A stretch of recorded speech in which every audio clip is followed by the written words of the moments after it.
Hey, How to Wrench fans, we want to make a quick little video here. My buddy Kenny just rebuilt the fuel pump for his Motor Gymkhana bike, and I got telling him, I said, hey, I got a really cool little tool I made up in the How to Wrench shop on how to test electrical components without having fear of, shorting things or having any problems like that. So I'm gonna pass the phone to Kenny real quick, and maybe I can show you this a little better.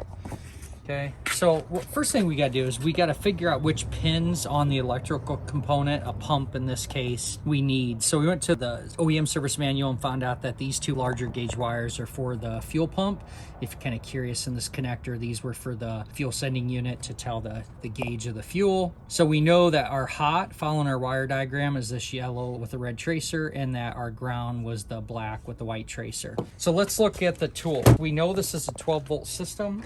So what I did is I took and just pre-made up the coolest little rig here. I was kind of overcomplicating and put relays and all that and figure I don't need that just to test a pump or a fan or something really quick. What I really need to do is to controllably and safely put 12 volts to something so that we don't have any problems, especially around fuel. We don't want any sparks. Yep. So cool little switch. I like the LED so I can tell whether it's hot or not. Go ahead here and you can see we just got some alligator clips. Pretty simple. And then, like I said already, it's fused, but just to show you here, it'll light up when it's powered up. But what I'll do here is on the other end, oh, I did something else that was really cool too. That was really smart on the tool. If you notice here, out of the ground side, it's got a pigtail, and then it's a simple bullet pigtail here. What I could do is I can very quickly use all of this already done, and then I make different connectors. In this case, I have the small blade style connector, but if you had the fat, or if you had round ones, or if you had Deutsch, or whatever you want to do, you can make quick disconnect junctions that are ready, and then it plugs into your whole fused alligator clip assembly. Pretty rad, right? Mm-hmm. So you can see here, I'll go ahead and clip this back in because this is the style we want.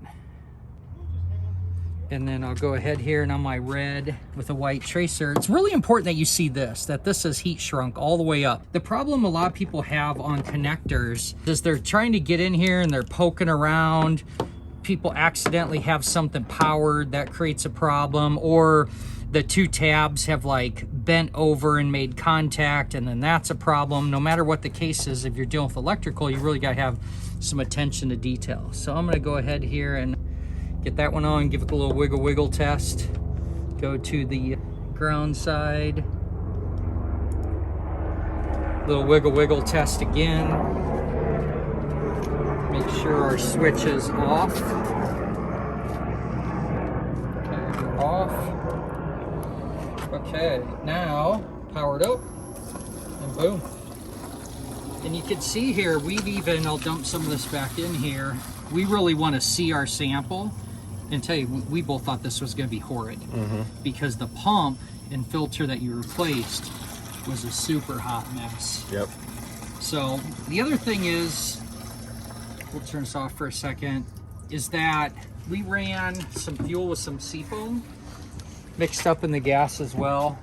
Huge fan of that product, so that shook it up really good. And we were thinking if there's anything else in there to catch it. Now you got to remember, you have a fuel sock, you have a fuel filter, then you have a pump. It was the pump on the inlet or outlet of this fuel pump, So pickup, filter, pump, and then what they call their high pressure filter, and then out.